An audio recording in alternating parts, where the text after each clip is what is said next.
On Track Media Indonesia didukung oleh Yayasan Tifa mempersembahkan drama radio Mimpi Musafir bekerja di Malaysia. Halo pendengar, kita bertemu lagi di drama radio Mimpi Musafir bekerja di Malaysia.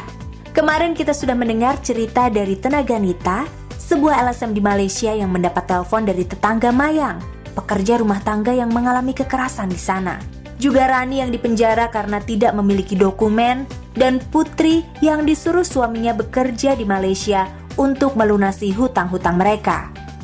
Bagaimanakah kelanjutan kisah mereka? Simak selengkapnya di episode ketiga Mimpi Musafir hari ini. Dan jangan lupa juga untuk mengikuti kuisnya yang akan dibacakan pertanyaannya di akhir episode ke-6 nanti. Dapatkan hadiah berupa handphone, kamera digital, dan pulsa senilai jutaan rupiah yang akan diundi bulan Februari 2014. Untuk mengetahui jawaban yang benar, simak seluruh 6 episodenya yang akan diputar di radio kesayangan Anda ini. Jangan sampai terlewatkan ya. Sekarang sudah episode ketiga, jadi hanya tinggal 3 episode yang tersisa. Nah, yang pertama kita akan dengar adalah cerita Putri yang sedang bersiap untuk berangkat ke Malaysia.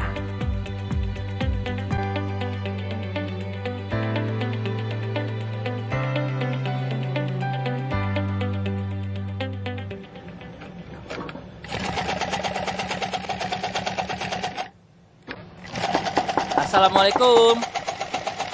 Assalamualaikum. Mbak Putri.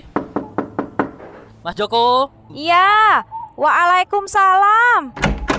Oh, Mas Haryo. Masuk, Mas. Mas Joko nggak di rumah, Mbak? Oh, katanya ke warung beli kopi. Kali sebentar lagi juga pulang kok. Oh, ya udah nggak apa-apa. Saya ada perlunya sama Mbak Putri kok. Oh, ada perlu apa ya, Mas? Ini ada berita bagus loh, Mbak. Rencana Mbak Putri buat kerja ke luar negeri bisa segera terwujud. Oh, gitu ya, Mas. Iya, hari ini juga Mbak Putri bisa berangkat ke Jakarta. Terus besok langsung terbang ke Malaysia. Kok cepet banget, Mas? Terus surat-surat saya gimana?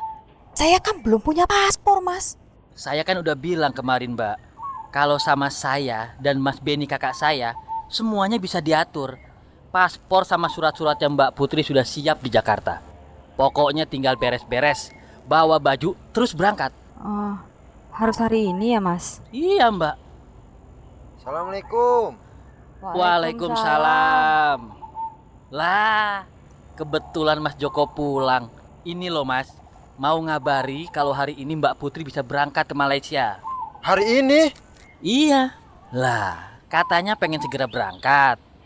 Soalnya ini di Malaysia lagi banyak kebutuhan pekerja, Mas Joko. Kalau ditunda-tunda, takutnya pas nanti Mbak Putri mau berangkat, di Malaysianya udah gak butuh lagi, Mas. Gitu ya, Mas.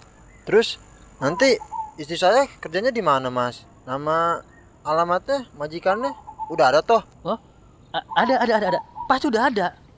Kalau gitu, saya boleh minta nama sama alamatnya, Mas? Itu semua datanya ada di Mas Beni di Jakarta, Mbak. Sama di agen yang di Malaysianya. Tapi kata Mbak Sinta, kalau kita mau bekerja di luar negeri, kita harus tahu data-datanya secara lengkap sejak sebelum berangkat. Loh, masa Mbak Putri sama Mas Joko nggak percaya sama saya? Bukan nggak percaya, Mas Haryo. Tapi Malaysia itu kan jauh toh. Nanti kalau ada apa-apa sama istri saya, gimana?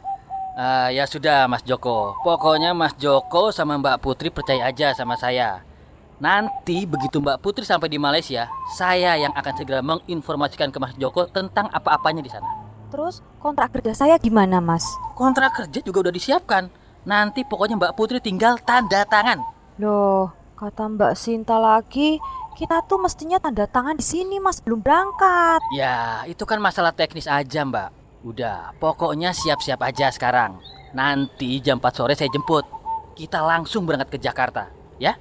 Saya juga sudah siapkan ini 3 juta buat pegangan Mas Joko di rumah, ngurus anak-anak sendiri. Mas Joko, gimana ini, Mas? Ya sudah, Put, berangkat saja. Daripada diambil orang kerjaannya nanti. Anak-anak gimana? Anak-anak biar aku yang ngurusi.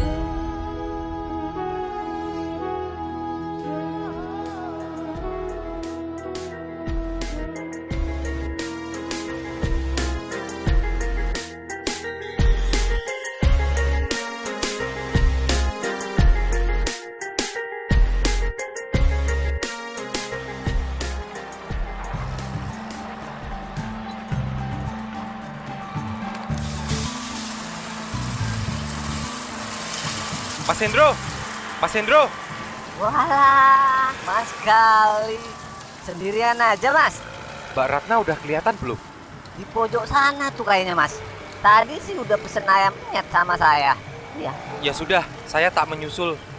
Saya nasi goreng spesial Sunan Jati 1 ya, yang pedes. Siap, Mas Gali. Saya tahu pesanan Mas Gali. Nasi goreng spesial Sunan Jati memang paling mantap, Mas. Ya. Mbak Ratna, sudah lama di sini? Mas Gali, lumayan Mas. Tak pikir Mas Gali nggak jadi kesini. Oh ya jadi kesini toh Mbak, mumpung libur. Mbak Ratna libur kan? Saya sudah 3 hari ini lembur terus Mas. Hari ini libur aja maksa. Lah malah enak toh Mbak, gajinya kan bisa double-double. Double gimana? Kalau gaji double sih enak. Ini yang double cuman kerjaannya aja.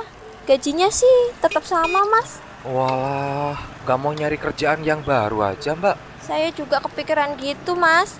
Tapi kontrak saya sebentar lagi habis. Saya mau pulang aja juga serba salah. Gaji saya yang kekumpul sedikit banget Mas. Oh iya, Mbak Ratna kan mesti kontrak rumah segala ya. Terus makan juga beli sendiri? Iya Mas, boros. Jadi gajinya habis terus. Tapi itu juga sih masih mending. Teman saya kerjanya rumah tangga, gajinya kecil, potongannya besar. Sampai 7 bulan, apa 9 bulan gitu. Mbak Ratna nggak mau kerja di konstruksi kayak saya? Memang ada lowongan Mas. Kemarin ada yang pulang kampung, mau kawin katanya. Mandor saya pasti lagi nyari orang baru lagi buat gantiin. Wah, kalau boleh aku kerja di sana seneng banget ya saya. Nggak usah sewa rumah kan? Kalau di konstruksi kita dapat mes Mbak. Walaupun dari kayu, tapi lumayan lah, nggak usah bayar. Nggak bayar air sama listrik juga. Makan biasanya kita masak bareng-bareng, biar ngirit. Tapi kerjanya berat Mas. Memang Mbak, tapi buat perempuan banyak istirahatnya kok. Gajinya nggak dipotong lagi kan? Ya tetap potongan Mbak, tapi nggak terlalu besar kalau mandor saya motongnya. Ya udah, saya mau Mas. Senengnya bisa deket-deket Mbak Ratna tiap hari. Mas Gali bisa aja. Coba saya dulu sekolahnya sampai STM ya. Pasti kerjaan saya nggak cuma cool. Iya Mas, saya juga jengkel sama bapak saya. Waktu zaman sekolah, adik saya si Ali disekolahin. Giliran nyari duit, saya yang dikejar-kejar buat kerja ke luar negeri. Gak adil. Tapi dilihat dari sisi positifnya dong Mbak Ratna. Kalau Mbak nggak dipaksa kerja di luar negeri, mungkin kan kita nggak pernah ketemu. Maksudnya apa tuh Mas? Sebenarnya sih saya yang harus berterima kasih sama bapaknya Mbak Ratna. Berkat beliau, saya jadi bisa ketemu sama Mbak Ratna kan di Malaysia. Hah? Bener kan? Mas Gali, nasi goreng spesial Mas. Pakai telur ceplok. Plus ditemani Mbak Ratna yang cantik.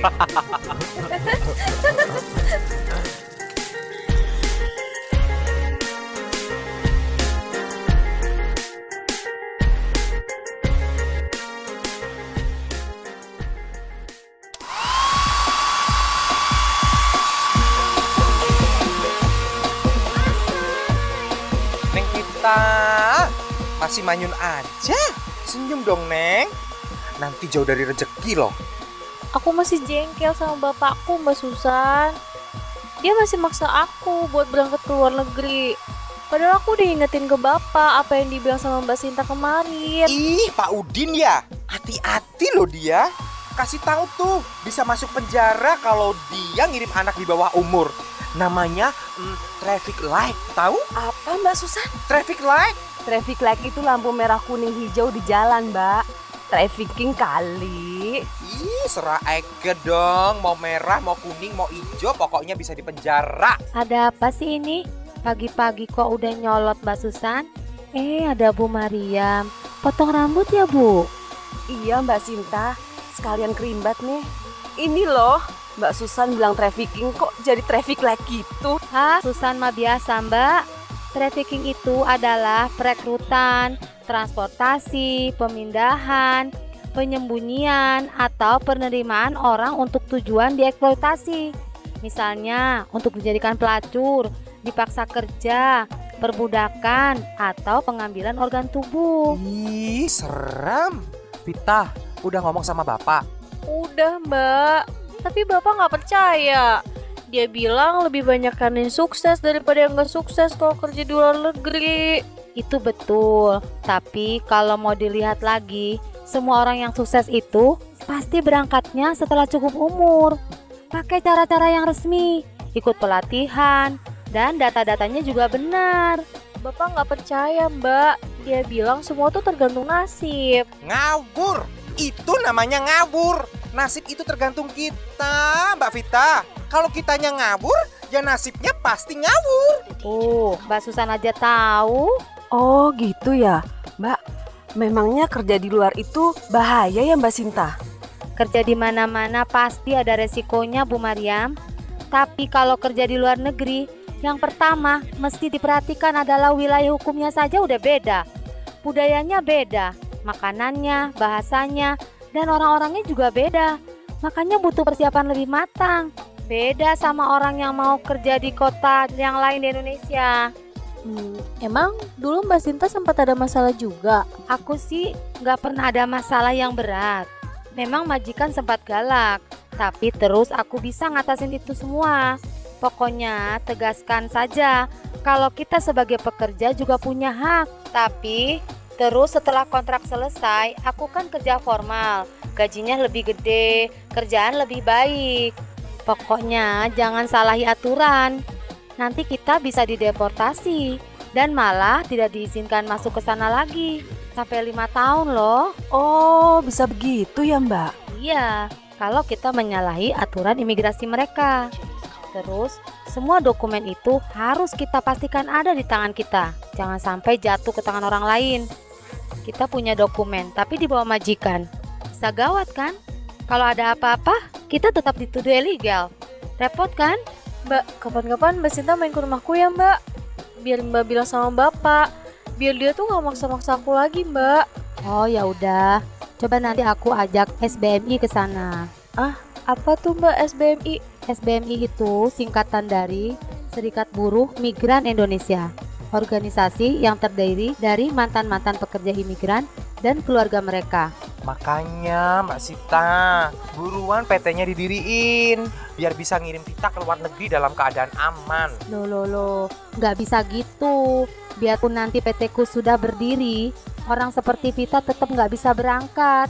Pertama-tama, dia masih di bawah umur 21 tahun. Kedua, karena Vita masih belum di training sama sekali. Seandainya Mas Aryo itu kayak Mbak Sita, tak pacarin dia. Kamu nih Susan ada-ada aja.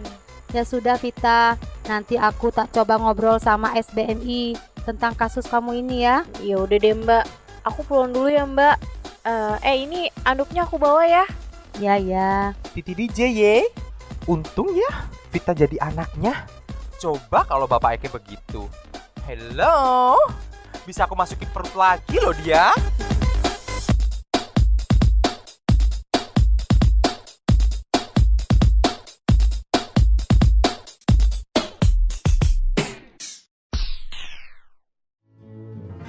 Siang jadi hilang di telan kegelapan malam, alam yang terpisah melenyapkan sebuah kita. Mayang!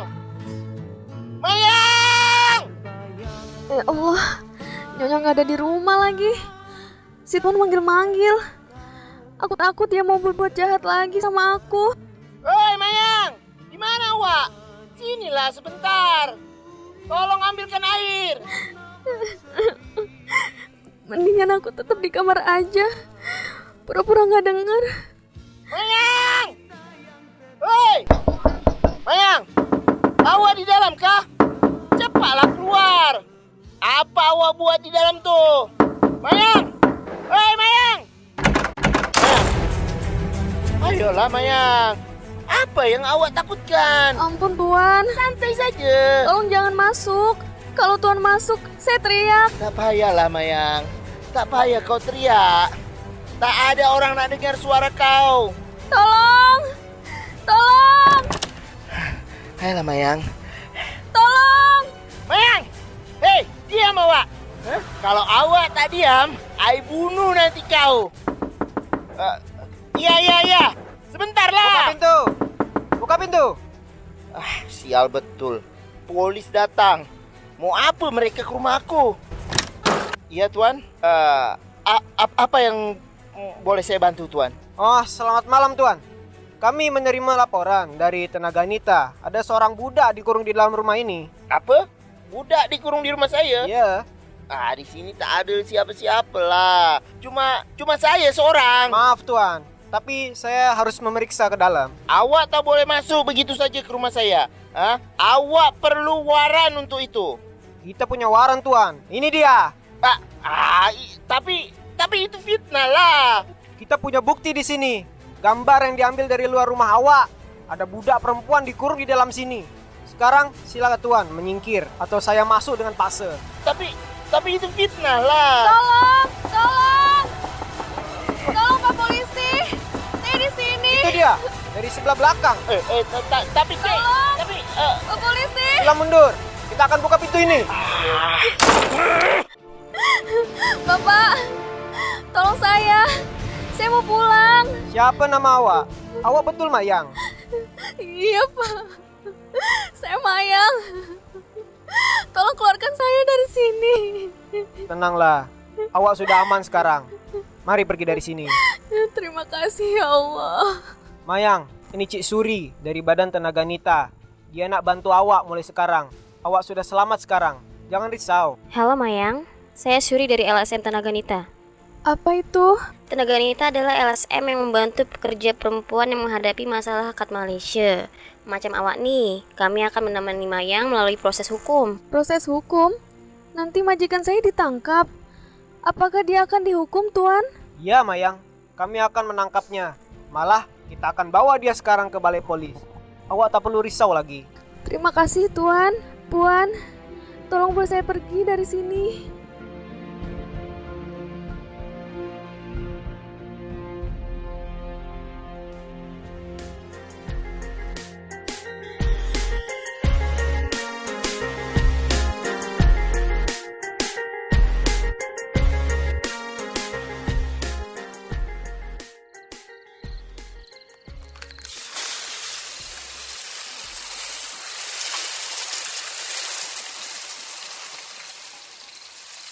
Bu, kopiku mana, Bu?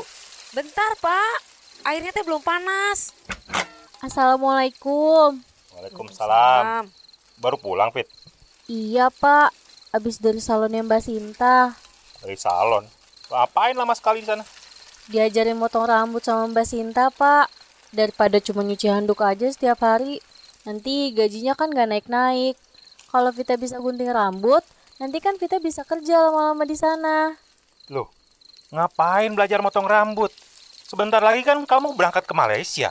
Bapak beneran mau nyuruh Vita ke Malaysia, Pak? Lah iyalah. Kamu gimana sih, Fit? Kamu mau lihat adikmu sakit-sakitan terus? Pak, kata Mbak Sinta, sekarang itu pemerintah masih belum ngasih izin untuk ngirim pekerja rumah tangga ke Malaysia, Pak. Mbak Sinta lagi. Dia kan gak ngerti. Dia mau bikin persyaratan jadi susah. Dia tuh kan saingannya Mas Benny, kakaknya Mas Haryo. Jadi, sebenarnya tuh dia pengen kamu berangkat lewat agennya dia. Pengen dapat komisi tuh. Bapak, agennya Mbak Sinta itu tuh belum jadi. Masih nunggu dapat izin dulu. Tapi Mbak Sinta bilang, walaupun kita berteman baik, Mbak Sinta nggak mau ngirim Vita kerja di luar negeri. Karena Vita tuh masih di bawah umur, Pak. Baik sih baik, Vita. Tapi persyaratannya itu loh. Harus umur 21. Akte kelahiran, pelatihan, lama-lama. Keburu mati adikmu. Kita ini butuh duit cepet. Kalau ada Mas Haryo kan bisa cepet. Syaratnya juga nggak susah, nggak bikin ribet. Udahlah, Mas Haryo aja. Pak, orang yang udah pakai jalur yang bener aja, udah ikut pelatihan juga, masih ada yang bisa celaka di sana. Apalagi kalau perginya lewat jalur yang nggak bener, Pak. Jadi kamu mau bilang Mas Haryo itu nggak bener? Ya kalau Mas Haryo aja udah mau malsuin umur Vita, apa itu bener namanya? Itu kan nggak bener, Pak. Aduh, Bapak, Vita. Udah tuh, jangan berantem terus. Ibu, Vita nggak mau balik ke Malaysia, Bu. Vita takut. Udah jangan nangis. Ayo bantu ibu sini, ayo. Anak zaman sekarang dikasih tahu ngelawan, suruh bantu orang tua nggak mau. Mau jadi apa sih kamu? Udah atuh Bapak, jangan terlalu dipaksa. Lagi pula Teh Vita memang masih terlalu kecil. Apa masih kecil? Itu ibu umur 17 sudah punya anak kan? Ya beda atuh Pak. Ini kan urusannya mau buat kerja di luar negeri. Kalau persyaratannya nggak boleh, ya nggak boleh aja tuh. Ibu sama anak sama aja. Udah, lu cari kopi keluar.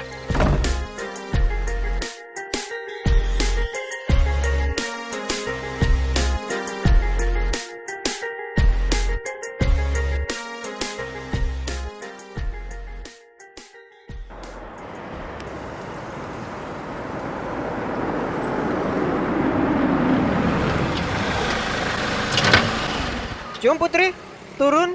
Waduh, ini Malaysia toh. Wah, gedungnya tinggi bener ya. Wah, Bapak pasti orang kaya ya? Hahaha, ini bukan gedung saya, tapi milik bos. Oh, moga-moga ini punya pembantunya banyak ya. Kayaknya saya nggak mungkin loh Pak, bisa ngerjain semuanya sendirian. Jangan risau, awak akan bertemu dengan banyak kawan di tingkat atas. Oh, baguslah. Ternyata tidak semenakutkan yang saya bayangkan ya. Hahaha, awak akan banyak berseronok. Percayalah, sekarang sila masuk ke dalam lift. Waduh, pakai lift segala, kayak di TV-TV. Ini nanti saya kerjanya termasuk bersihin jendela juga ya Mas? Jangan risau, pekerjaanmu enak, tak perlu cuci jendela. Oh, baguslah. Kita ini di lantai berapa sekarang? Lantai 29. Lantai 29? Iya. Waduh, tinggi banget iki. Wah, kamarnya banyak, kayak hotel ya. Kamarnya tutupan semua tapinya. Malam bos, ini kiriman baru lagi dari Indon. Sudah datang. Cukup cepat. Comel juga. Cantik nian. Putri, masuk kamu? Terima kasih Tuan. Wah, rumahnya bagus ya. Awak masuk ke kamar tuh, ganti baju di dalam sana. Kamar ini, ada orangnya nggak ya di dalam? Awak masuk saja, ada banyak kawan dalam sana. Hei, baru datang ya? Nama kamu siapa? Saya Putri, Mbak. Mbak siapa? Kenapa banyak perempuan di sini? Mbak pasti mau kerja juga ya? Namaku Mimi. Enggak, saya di sini udah berbulan-bulan. Tapi bukan jadi pekerja rumah. Mbak, kenapa di sini kok orang-orang pada pakai BH sama rok pendek ya? Ini tempat apa toh, Mbak? Kita di sini dijual, Mbak. Melayani pelanggan. Pelanggan itu apa toh, Mbak? Itu pelanggan. Laki-laki hidung belang. Apa? Enggak, Mbak pasti salah. Saya kesini itu orang mau kerja rumahan kok Mbak. Kita semua juga awalnya dibilang gitu sebelum kesini. Begitu masuk, nggak ada jalan buat keluar. Kita dipaksa buat melayani pelanggan. Dan kalau nggak mau, kita nggak dikasih makan. Atau lebih parahnya lagi, kita disiksa sampai rasanya mau mati saja. Ya Allah, saya nggak mau. Saya nggak mau kalau kerja begitu Mbak. Kamu nggak punya pilihan Putri, nurut aja lah. Selama kamu melakukan apa yang mereka suruh, kamu dibiarin hidup. Hei kau budak baru, kenapa Wak belum ganti baju tuh? Ada tamu di bilik 8, cepat layani. Saya nggak mau. Saya kesini bukan untuk melayani tamu hidung belang. Saya punya suami dan anak Tuan. Saya nggak mau. Saya lebih baik memilih mati daripada harus menjual diri. Jadi awak pilih mati? Ampun, jangan. Masih pilih mati? Sudah. Tolong berhenti Tuan. Nanti saya ngomong sama dia. Mimin, bujuk dia. Bantu dia menukar baju dan bawa ke bilik 8. Jangan coba-coba untuk mes dengan saya ya. Awak tak ada tempat untuk lari. Ini lantai 29. Awak tahu apa yang akan terjadi kalau coba-coba lompat dari lantai 29. Awak akan hancur berkeping-keping. Walaupun awak menjerit, tiada siapa yang akan dengar. Tiada siapa yang akan datang untuk membantu. Seluruh lantai ini milik saya. Awak dengar ya? Awak sekarang milik saya. Jadi lebih baik awak taat pada saya kalau tidak mau mati. Saya enggak mau. Saya enggak mau melakukan ini. Saya mau pulang. Kalau saya boleh pergi, saya janji saya enggak akan melaporkan Tuan. Membolehkan awak pergi? Awak gila, ha? Saya membayar banyak uang untuk membawa awak ke sini. Saya janji, saya akan ganti uang Tuan. Apapun selain itu. Sekarang awak layani pelanggan dan berhenti menangis. Cepat.